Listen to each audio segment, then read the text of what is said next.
रात का समय था।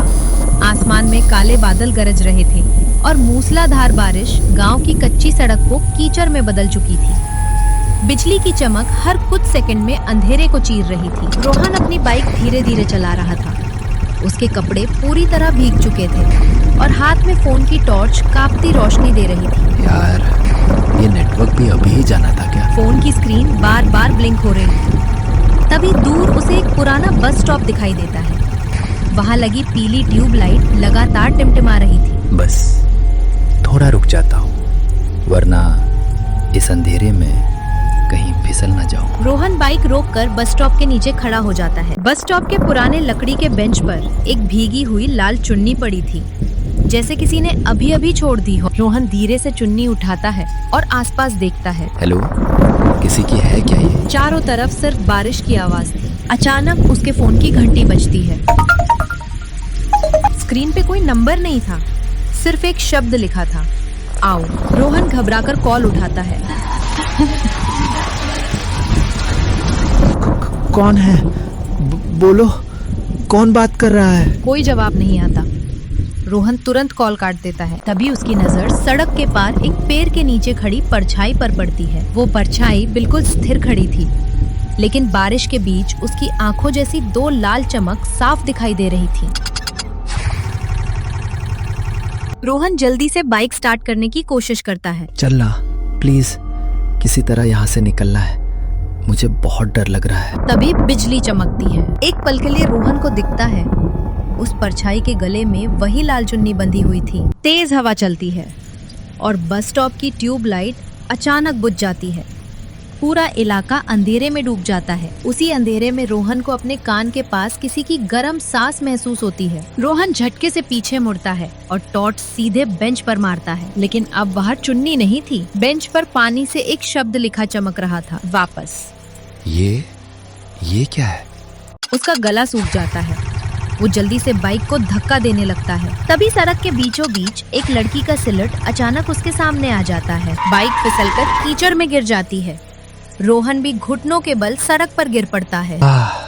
लड़की का सिलूट अब बिल्कुल पास खड़ा था। उसके लंबे भीगे बाल चेहरे को ढके हुए थे। रोहन कांपते हाथों से टॉर्च ऊपर करता है, लेकिन उसकी रोशनी लड़की तक पहुंचते पहुंचते कमजोर पड़ जाती है। लड़की धीरे से अपना हाथ आगे बढ़ाती है, जैसे कुछ मांग रही हो।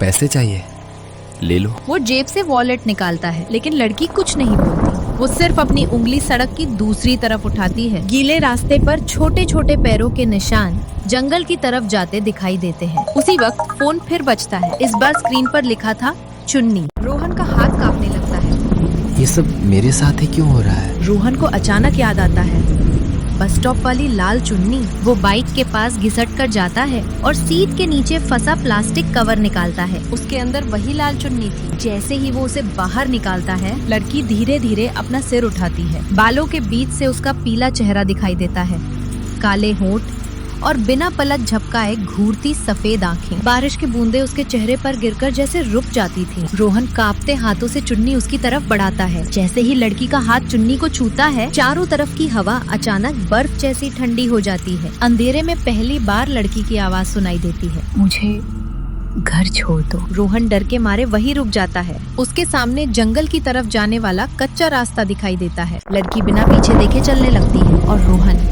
मजबूरी में उसके पीछे। रोहन लंगड़ाते हुए लड़की के पीछे जंगल में चल रहा था। बारिश पत्तों पर जोर से गिर रही थी और हर बिजली की चमक पेड़ों को डरावनी शक्ल दे रही थी। लड़की के हाथ में लाल चुन्नी अब ऐसे बंधी थी जैसे वही उसका हिस्सा हो। बस इसे घर तक छोड़ दो, फिर यहाँ से निकल जाऊंगा। जंगल के बीच एक पुराना कुआं दिखाई देता है। उसके पास टूटा हुआ छोटा मंदिर था। लड़की कुएं के किनारे रुक जाती है। वो अपनी उंगली पानी की सतह पर घुमाती है। पानी में बुलबुले उठते हैं और वही आओ वाली हंसी फिर सुनाई देती है। रोहन पीछे हटने की कोशिश करता है, लेकिन उसके पैर कीचड़ में धंस जाते हैं। यहीं से रास्ता है। रोहन को कुएं के पानी में अपना चेहरा दिखाई देता है, लेकिन उसकी आंखें सफेद और खाली थी। घबराकर वो एक पत्थर उठाता है और कुएं में फेंक देता है, लेकिन कोई आवाज नहीं आती। इतना गहरा? लड़की उसका हाथ पकड़ लेती है। उसकी उंगलियां बर्फ जैसी ठंडी थी। रोहन दर्द से हाथ छुड़ाता है और लाल चुन्नी को जोर से खींच लेता है। जैसे ही चुन्नी खिंचती है, लड़की का चेहरा साफ दिखाई देता है। वो इंसान नहीं लग रही थी। उसकी गर्दन पर गहरा निशान था। अचानक जंगल में तूफान उठने लगता है। मंदिर का घंटा अपने आप बजने लगता है। तो ये चुन्नी ही इसका बंधन है। वो टूटे हुए शिवलिंग की तरफ दौड़ पड़ता है। पीछे लड़की की परछाई दीवारों पर लंबी होती जाती है। रोहन मंदिर के अंदर फिसलकर गिरता है। घंटी की आवाज पूरे मंदिर में गूंज रही थी। रोहन लाल चुन्नी को पकड़कर शिवलिंग के चारों तरफ लपेटने लगता है। दरवाजे पर लड़की खड़ी थी। उसकी आंखें अब गुस्से से चमक रही थी। इसे यही खत्म करना होगा। रोहन जेब से लाइटर निकालता है। बहुत मुश्किल से आग जलती है। वो चुन्नी के कोने को हल्का सा जलाता है। अचानक मंदिर में चीख जैसी आवाज गूंजती है।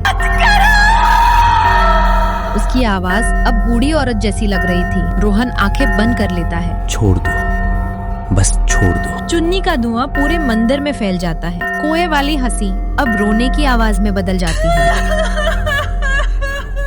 लड़की के गले का निशान चमकने लगता है। रोहन शिवलिंग पर जमा पानी उठाकर उसकी तरफ फेंकता है। जैसे ही पानी उसे छूता है, उसकी परछाई टूटने लगती है। बारिश अब मंदिर के अंदर भी गिर रही थी, लेकिन पहली बार सामान्य महसूस हो रही थी। धीरे धीरे लड़की का चेहरा शांत हो जाता है। उसकी आंखों में पहली बार आंसू दिखाई देते हैं। वो रोहन की तरफ देखकर हल्का सा मुस्कुराती है। धन्यवाद। और अगले ही पल उसका शरीर बारिश की रोशनी में घुलने लगता है। मंदिर की घंटी अचानक शांत हो जाती है।